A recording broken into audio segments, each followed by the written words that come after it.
जो असंभव कार्य थे इस देश में वो नरेंद्र मोदी ने एक झटके में कर दिया। धारा 370 किसी को कांग्रेस कभी सोचती भी नहीं थी हमें करना है। राम मंदिर इस देश में बनना बहुत मुश्किल था। हिंदू वोट को इकट्ठा करना मुश्किल था। जातियों में बटा हुआ ये सरकार की कोशिश होती है। प्याज अगर महंगा हो गया, दाल महंगा हो गया, बीच में दाल महंगा हुआ था तो इंपोर्ट कराया इन्होंने मेडागास्कर से, साउथ अफ्रीका के पास, वहाँ दाल की खेती होती है। जो चीज़ महंगा होने लगता है सरकार चाहती है उसको कंट्रोल करे। यूनिफॉर्म सिविल कोड, जनसंख्या नियंत्रण कानून, ये बचे हुए कार्य हैं जो मोदी सरकार को जल्द से जल्द करने चाहिए और उसको इम्प्लीमेंट करना चाहिए। बहुत जरूरी है वो। तो देश में तो अगर मोदी जी की बात की जाए तो मोदी जी जैसा तो कोई नेता है नहीं इस देश में। अगर ऑस्ट्रेलिया से उठाए अमेरिका तक और अमेरिका से लगाएं जापान तक, जापान से लेकर चाहे नीदरलैंड तक, हर कोई मोदी जी को ही जिंदाबाद कह रहा है। आखिर क्यों कह रहा है? कोई तो बात जरूर होगी। विपक्षी दलों की महाबैठक, उधर पीएम मोदी की महामंत्र। तो कौन बनेगा 2024 का पीएम? जी हाँ, इसी को जानने के लिए हमारे साथ जुड़े हैं, इनसे जानते हैं कि इनकी क्या राय है। तो क्या कहना चाहेंगे जो आज पटना में बैठक हुई है उस बारे में? उसका कुछ नहीं बिगड़ता, मोदी बनेगा प्रधानमंत्री। मोदी जी बनेंगे। कह रहे हैं कि विपक्षी दल सब एक साथ हो चुके हैं। कुछ भी ना हुआ, सब में उनकी बैठक ही फुस हो गई। वो बैठक ही कामयाब नहीं है। बैठक तो कामयाब नहीं है, लेकिन पीएम मोदी बड़े बेफिक्र होकर बाहर विदेशों का दौरा कर रहे हैं। तो वो अमेरिका में देखो क्या स्वागत हुआ उसका। आज तक किसी पीएम का हुआ इतना बड़ा स्वागत? तो जिस तरह मानता अमेरिका। तो जिस तरह अगर हम विधानसभा इलेक्शंस की बात करें कि हिमाचल में भी बीजेपी को हार का सामना करना पड़ा और कहीं ऐसे अब से ना हुआ, वहाँ से पहले से ये एक बार बीजेपी एक बार कांग्रेस, वो तो परंपरा पहले से चल रही है वहाँ। तो किसी क्या, वो तो ऐसी राजस्थान में एक बार कांग्रेस करती है एक बार बीजेपी करे। आपका बीजेपी करेगी, कांग्रेस का। तो विपक्षी पार्टियों का कहना है कि वो पूरी बहुमत के साथ जीतेंगे, तो आप इतनी शॉर्टी के साथ कैसे सकते हैं कि? मैं तो कह रहा हूँ शॉर्टी से 100% कह रहा मोदी बनेगा। किसी के बस के नहीं है ना इतना बड़ा कोई नेता। ऐसा क्यों शॉर्टी के साथ कैसे? ऐसा सारे भ्रष्टाचारी हैं, सारे चोर उचक्के हैं। भ्रष्टाचार के आरोप तो बीजेपी पे भी लगते आ रहे। ब्रजभूषण का मामला देखें तो ऐसा, वो ब्रजभूषण का 11 साल पुराना, जब मोदी भी ना आया उससे पहले का। ब्रजभूषण पर पीएम मोदी ने कोई क्यों ना करा इन्होंने? जब 11 साल पहले था, जब भी करते उस मुकदमा, पीएम मोदी तो एक्शन ले सकते थे ना इस ब्रजभूषण। उन्होंने ले लिया एक्शन, उसको निकाल दिया पार्टी से। तो आपका कहना है कि 2024 में पीएम ही बनेंगे? मोदी बनेगा, मोदी के टक्कर का कोई आदमी नहीं है। लेकिन अगर विपक्ष की बात करें तो क्या लगता है? उनका कुछ नहीं है, दम नहीं है विपक्ष में। आप क्या कहना चाहेंगे 2024 का पीएम कौन बन सकता है? मोदी। और कौन है? इतनी शॉर्टी के साथ क्यों? मोदी 100% कोई काम करते हैं, डंके की चोट पे करते हैं, पूरी दुनिया को दिखा के करते हैं। वही लोगों की, जनता की, आम आदमी की बात करें लोगों की, तो लोगों का कहना है कि वो सब बेच रहे हैं, सब प्राइवेट कर रहे हैं। तो आप किसको बेचा नाम लो ना। एक कंपनी बताइए, कहते लाल किला बेच दिया, ये कहते देश बेच, किसको बेचा बताओ? ये कहते बेचा, रेलवे प्राइवेट कर दिया, बैंक प्राइवेट कांग्रेस ने नहीं किया क्या? प्राइवेट के शेयर मार्केट में पहले क्या इन्वेस्टमेंट का डिसइन्वेस्टमेंट होती है, तो प्राइवेट करना क्या है? वो पैसे नहीं कमाने की नहीं। ये बात करते हैं उसकी, किसी भी चीज़ को बेच दिया। किसको बेच दिया भाई? अदानी का भी अम्बानी बेचा।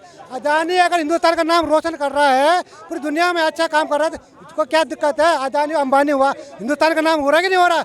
उनको भी दिक्कत है। टाटा आए थे, टाटा बिरला, ये भी तीन के जमाने थे। 2024 का पीएम कौन बन सकता है? मोदी ही बनेंगे। ऐसा क्यों? क्या युवाओं, आज बेरोजगारी की बात करें तो हर जगह बेरोजगारी है। तो बेरोजगारी तो उनके हैं, अगर आपके पास स्किल्स हैं तो आपको मिल सकती है ना। अभी हम पढ़ रहे हैं, कुछ कर रहे हैं, आपको आपकी नॉलेज स्किल्स के अकॉर्डिंग जॉब मिलेगी ना। जैसे मैं मेडिकल स्टूडेंट हूँ, तो मुझे मैं फर्स्ट ईयर स्टूडेंट हूँ, तो मुझे उसी फील्ड में जाना है। मैंने क्लियर किया है, मुझे RML में मैं अभी स्टूडेंट हूँ। तो आगे अगर आपको नौकरी चाहिए तो आप में स्किल्स होनी चाहिए, आप कुछ कर सकें। आपका वोट पीएम मोदी को ही जाने वाला? जी, हमारा मोदी को ही जाएगा। सर, आपको क्या लगता है 2024 का पीएम कौन बनेगा? नरेंद्र मोदी। नरेंद्र मोदी। सभी की मुंह पर नरेंद्र मोदी, आखिर ऐसा क्या है कि जो सभी मोदी का नाम ले रहे हैं? आज की डेट में मोदी के सामने कोई है ही नहीं। हाँ, पीएम का फेस वैल्यू आखिरकार किसी के पास नहीं, लेकिन विपक्षी पार्टियों मोदी ने काम कर दिए वो कोई सोचता भी नहीं था। जो असंभव कार्य थे इस देश में वो नरेंद्र मोदी ने एक झटके में कर दिया। धारा 370 किसी को कांग्रेस कभी सोचती भी नहीं थी हमें करना है। राम मंदिर इस देश में बनना बहुत मुश्किल था। हिंदू वोट को इकट्ठा करना मुश्किल था। जातियों में बटा हुआ ये धारा 370 तो हटा दी, लेकिन जो आम लोगों की प्रॉब्लम्स है, बेरोजगारी होगी, महंगाई होगी, ये सब तो नहीं हम इग्नोर कर सकते।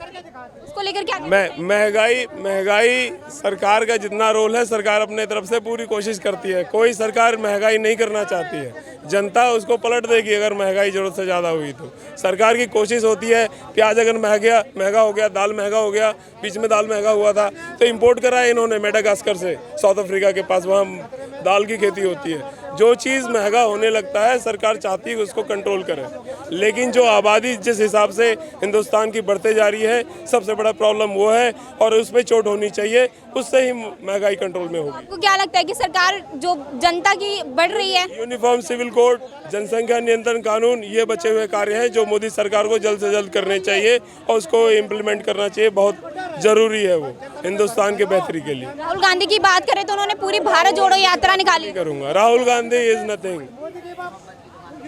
मोहब्बत की दुकान तो वही नहीं है वो, कुछ हिला हुआ आदमी है, उसके कोई कुछ भारत नहीं जोड़ो यात्रा में उनको अच्छा सपोर्ट लोगों का देखने को मिला है। प्रति वो कर्नाटका में सपोर्ट मिला, कांग्रेस जीती है, इसका मतलब नहीं कि राहुल गांधी के कारण। राहुल गांधी को क्रेडिट नहीं मिलेगा, वो बीजेपी की कुछ कमियां थी जिसके कारण बीजेपी हार गई। बीजेपी की कुछ वोटिंग परसेंटेज आज भी कर्नाटक में बीजेपी का वोटिंग परसेंटेज नहीं गिरा है। फिर कांग्रेस कैसे जीती? देखो ऐसा था, कर्नाटक के अंदर इनकी इंटरनल राजनीति बहुत खराब थी। जो वो कर्नाटक के लोकल मुद्दे थे उनको टच नहीं कर पाए हैं वहाँ के लोग। जो बीजेपी का जो कर्नाटक का अंदर की आपस की राजनीति थी वो कर्नाटक में बीजेपी को हार का कारण बनी है। लेकिन आज भी अगर आप देखोगे कहीं पर भी तो वोटिंग परसेंट निकाल लोगे, आज भी नरेंद्र मोदी नंबर 1 पे है। नेशनल मुद्दे पर जब भी वोटिंग पड़ेगी तभी नेशनल मुद्दों पे हमेशा नरेंद्र मोदी ही चुनाव जीतेगा। हिमाचल के बारे में क्या कहना चाहेंगे? वहाँ पे भी तो हारी है। आप लोकल इलेक्शन को कभी भी आप नेशनल इलेक्शन से टच नहीं कर सकते हो। लोकल में क्या होता है, विधानसभा होती है, विधानसभा के अंदर जो छोटे छोटे एमएलए होते हैं उन्होंने अपने क्षेत्रों में अच्छा काम करेंगे तो वो सीट निकाल के आएंगे। आप तो हिमाचल देख रहे हो, आप कर्नाटक देख रहे हो, आप यूपी भी तो देखिए। यूपी में योगी आदित्य महाराज जी ने इतना बढ़िया काम किया, बेहतरीन काम किया है, वो अपनी सीट निकाल के लाए हैं। और आने वाला जो चुनाव होगा उसमें देखो 272 सीटें चाहिए संसद के लिए, शायद 272 ही चाहिए होती हैं, और 312 इनकी प्लस में है एनडीए में। तो आपको लगता है 312 सांसदों को हराना मुश्किल होगा? बहुत मुश्किल होगा। विपक्षी पार्टियों की बात करें कि जो बीजेपी है उसका सबसे बड़ा नारा हिंदुइज्म के बेसिस पे ही आगे बढ़ रही है। किसकी, एक डायलॉग है एक फिल्म का, किसकी मजाल जो छेड़े दिलेर को और गर्दिश में तो घेर लेते हैं गीदड़ भी शेर को। तो ये जितने भी छोटे मोटे टुच्चे गीदड़ हैं ना, ये शेर को घेरने का पूरा प्रयास कर रहे हैं, पर मोदी को हराना मुश्किल ही नहीं, नामुमकिन है। पीएम मोदी तो अमेरिका में अच्छा सा स्वागत ले रहे हैं, लेकिन भारत की जनता जो इतने कष्टों में है, महंगाई है, बेरोजगारी जैसे मुद्दे हैं, उसको लेके क्या कहना चाहेंगे? इस पे कोई काम? अच्छा, एक छोटा सा सवाल है, महंगाई क्या है? आप 1947 से लेके आज तक प्रेजेंट टाइम तक देख लीजिए, महंगाई किन किन मुद्दों पे बढ़ती है। हमारे देश की जनसंख्या बहुत तेजी से बढ़ रही है। अभी एक सर्वे आया कि भारत नंबर 1 पे बन गया, दुनिया नंबर 1 है भारत आबादी के मामले में। आबादी के लिए आबादी का रोकना भी चाहिए, जरूरी है। आबादी एक के 10-10, 12-12 बच्चे हो रहे हैं, एक के एक ही बच्चा हो रहा है, तो आबादी पर कंट्रोल करना जरूरी है। और महंगाई पूरे वर्ल्ड में बढ़ी है ना।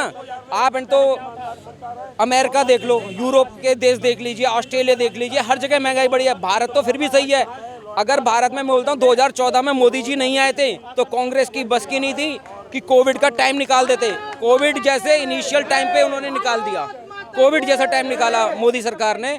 और कोविड के बाद आप कोविड के बाद इस मुद्दे पे देखिए कि कोविड का टाइम निकाला, उसके बाद चाइना की ऐसी तैसी कर रखी है मोदी गवर्नमेंट ने। आप ये देखिए पूरी दुनिया में आप किसी भी देश में आप जरा सा भी ध्यान देंगे, हर देश में महंगाई बढ़ी है, और हमारे देश की महंगाई को कंट्रोल कर रखा है मोदी गवर्नमेंट ने। आज की महंगाई को सुनो, मैं ज़्यादा बड़ी बात नहीं था, आप कनॉट प्लेस में खड़े हो, आप किसी भी शोरूम में चले जाओ, महंगाई है ना, लोग जाकर कपड़े भी नहीं खरीद सकते। लोग खरीदारी कर रहे हैं, शोरूमों में भीड़ लगी हुई है। मैं अभी शोरूम से लौट के आ रहा हूँ, जितने भी शोरूम में गया सब में भीड़ है, तो महंगाई कहाँ है? मिडिल क्लास शोरूम में जाके शॉपिंग कर रही है। मैं कौन सा अरबपति हूँ, मैं कौन सा BMW से चलाऊँ? अपना पैसा जोड़ा, मेट्रो से आया, शॉपिंग खरीदी, बढ़िया जूता खरीदना, बाटा में गया, और बढ़िया खरीदना है, क्या कहते हैं उसमें जोमेटो में खाना, ओ क्या बोलते हैं, आराम से क्या कहते हैं पिंड बलूची में खाना खा के आ रहे हैं। अगर महंगाई है, आज का वर्क दो जो काम नहीं कर रहा उसके लिए महंगाई है। उसके लिए तो जॉब्स लेकर आनी चाहिए ना सरकार को। सर जॉब, आप वही वाली बात करते हो ना, जॉब कहाँ से आएगी? 70,000 नहीं, नियुक्ति नहीं, पत्र बांटे हैं। नहीं, जॉब का मतलब क्या होता है? जॉब का सबसे पहली बात तो जॉब का मुझे आज तक मतलब ही नहीं पता चला। मैं काले बना के गया था कि भारत में क्लर्क पैदा हो, तो आज भी भारत की जनता का माइंडसेट ऐसा हो गया कि क्लर्क पैदा करना चाह रही है। क्लर्क हर जगह पैदा नहीं होते हैं, कुछ बिजनेस भी तो करना पड़ेगा ना। आज आप किसी भी चाय की दुकान पे चले जाओ, कनाट प्लेस में इतने पटरी वाले बैठे हुए, इनसे पूछ लो कि भाई साहब शाम तक कितना कमाया। हर कोई बंदा ये नहीं कहेगा 4,000 5,000 से कम लेके जा रहा हूँ। अगर कम लेके जाएगा तो वो अपना यहाँ पर पटरी नहीं लगा सकता। तो जैसा कि अगर बात करें कि विपक्षी पार्टियों का कहना है कि सरकार, जो मोदी सरकार ने बहुत लोन ले लिया है, वर्ल्ड बैंक से हमारे भारत पर कर्जा हो चुका है, जो कि आने वाले ना जाने कितने सालों तक भी भारत इसे चुका नहीं पाएगा। तो उसको लेकर क्या करें? ठीक है जी, अगर मोदी जी ने लोन लिया होता तो हम कोई किस्त तो दे रहे होते ना IMF। लिया होता नहीं, लिया है। गोल्ड रिजर्व भी तो बढ़ाया है मोदी कोई गवर्नमेंट किस्त ने। तो हम दे रहे होते IMF को। हम IMF को कोई किस्त नहीं दे रहे। हाँ। गोल्ड का रिजर्व बढ़ गया है। आपने क्या सरकार से RTI मांगी थी इसके रिगार्डिंग? कोई सबूत है कि भारत किस्त नहीं भर रहा है, लोन के अमाउंट्स पे नहीं कर रहे हैं? ये फाइनेंस मिनिस्टर का जवाब है पार्लियामेंट में कि हम वर्ल्ड बैंक को किसी भी लोन की किस्त नहीं दे रहे। ये फाइनेंस मिनिस्टर का जवाब है, सीतारमण का। लेकिन विपक्षी पार्टियां तो कह रही हैं भाई इतना तो मोदी सरकार ने आने। विपक्षी इसलिए कह रही है, से ज्यादा लोन अमेरिका पे है, भारत से ज्यादा लोन ऑस्ट्रेलिया ब्रिटेन पे है। इन देशों की हालत भी अच्छी है। कैसे अच्छी है बताओ? कैसे अच्छी है? मान लेते हैं अमेरिका, हमारी आज के टाइम में ग्रोथ हमारे है यहाँ पर एक खाट जो एक खाट जो बनती है, एक खाट जो मतलब कि देसी खाट होती है, वो आप तो गूगल पर सर्च मारेंगे 99,000 रुपए की पड़ रही है अमेरिका में, और भारत में 10,000 में उसे कोई खरीदता नहीं है। कैसे महंगाई वहाँ ज्यादा है? उस हिसाब से अर्निंग भी है ना, अर्निंग भी उस हिसाब से जी। इसका जवाब जो है ना मैडम, सबसे बड़ी बात है कि यहाँ की पॉपुलेशन, अगर यहाँ की जनसंख्या जो है अपने देश के हिसाब से अगर आत्मनिर्भर भारत नहीं बनेगा तो हम जब तक तो दूसरों के अनुसार ही ये पालन करते रहेंगे। ये जींस की पैंट है या टी शर्ट है, सब तो विदेशी है। अगर जिस दिन हम अपने देश का पहनने लग गए तो सब कुछ हमारे देश का फायदा ही फायदा है। अगर जब तक आज विदेशों में जनसंख्या 9 करोड़ है, 10 करोड़ है, 12 करोड़ है, आज दिल्ली में देखो तो 3 करोड़ है, तो बताओ कैसे जीवन यापन होगा? आप खुद ही बता सकते हैं। संसाधनों की मात्रा सीमित है और संख्या जो है हमारी जनसंख्या वो असीमित हो चुकी है। और ये रही बात हमारे देश की, तो देश में तो अगर मोदी जी की बात की जाए तो मोदी जी जैसा तो कोई नेता है नहीं इस देश में। अगर ऑस्ट्रेलिया से उठाए अमेरिका तक और अमेरिका से लगाएं जापान तक, जापान से लेकर चाहे नीदरलैंड तक, हर कोई मोदी जी को ही जिंदाबाद कह रहा है। आखिर क्यों कह रहा है? कोई तो बात जरूर होगी। और रही बात विपक्षियों की, आप बार बार विपक्ष की बात कर रही हैं, तो विपक्ष एक साथ बैठ रहा है। और विपक्ष एक साथ बैठ रहा है तो क्यों बैठ रहा है? विपक्ष ना हमारे देश की बात उठा रहा है, ना विपक्ष हमारे धर्म की बात उठा रहा है, ना विपक्ष हमारे रोजगार की बात उठा रहा है। विपक्ष एक ही मुद्दा लेके बैठा है, सिर्फ महंगाई महंगाई महंगाई महंगाई। तो काम भी तो लाओ, काम भी तो लाओ। जो विपक्ष के मुद्दा उठा रहे हैं, हर एक के एक 2 आदमी जेल में है, तो ये जो जेल में जाने वाले हैं ना वो मिल रहे हैं। भारत माता के, भारत बताना माता चाहूंगा, के, नरेंद्र मोदी, नरेंद्र मोदी। एक मिनट, आपका हमारा जो अभी जो ये पार्लियामेंट है वो कितने करोड़ का बना है? 840 करोड़ के आसपास अप्रॉक्सीमेटली है। और वही बिहार में 1715 करोड़ का 2 बार पुल गिर गया है, और उसमें उसको बनाने के लिए फिर 1715 करोड़ लगाएंगे ये लोग। तो जैसे जैसे इलेक्शन आ रहे हैं तो ऐसे पुल गिरते जाएंगे, उसमें रेत बालू सब मिलाएंगे ये लोग, क्योंकि इनको क्या कहते हैं, पब्लिक को शराब दारू बेचना है और उससे वोट लेना है। मोदी जी के लोग नाम पे वोट देते हैं, काम पे वोट देते हैं, ये है फ़र्क। इन चोरों में जितने चोर, महागठबंधन के जितने चोर हैं, चाहे कांग्रेस हो गया, तृणमूल कांग्रेस हो गया। मैं आपको कलकत्ता की बात बताता हूँ। कलकत्ता के अंदर आप गाड़ी लेके जाएंगे ना, तो वहाँ पे ऐसे बैठे हुए हैं बंदे कि आपकी गाड़ी रोक के पैसा आपसे वसूलते हैं खुलेआम। कलकत्ता के अंदर वहाँ पे ये हाल है, जहाँ से ट्रक जाता है सबसे पैसा वसूलते हैं वो, और एक माफिया राज है वहाँ पर। ऐसी दिल्ली के अंदर है, MCD के अंदर। जब से ये भी आए तो अब ये उगाई कर रहे हैं केजरीवाल पार्टी। तो चोरों की कमी नहीं है, ये शुरू से चोर हैं। ये चोला इन्होंने जो अच्छा ओढ़ रखा है ना, वो कोई मतलब ही नहीं रखता, सबको पता है इन लोगों की सच्चाई। दिल्ली में तो आम आदमी पार्टी ने कितने अच्छे काम किए। कोई काम अच्छा नहीं किया है। आप एक अच्छा काम बताओ। मैं बताता हूँ एक अच्छा काम, इन्होंने जो बोतल हम, तो फिर अच्छा काम नहीं किया तो दोबारा सरकार कैसे बन गई? मैं बता रहा हूँ सिर्फ ना, फ्री में। संख्या सिर्फ यहाँ मैं पे घुसपैठिए ज्यादा आ रहे हैं। एक मिनट, मैं एक बात बोलना चाहूंगा मैडम, 40% सुनिए। जिस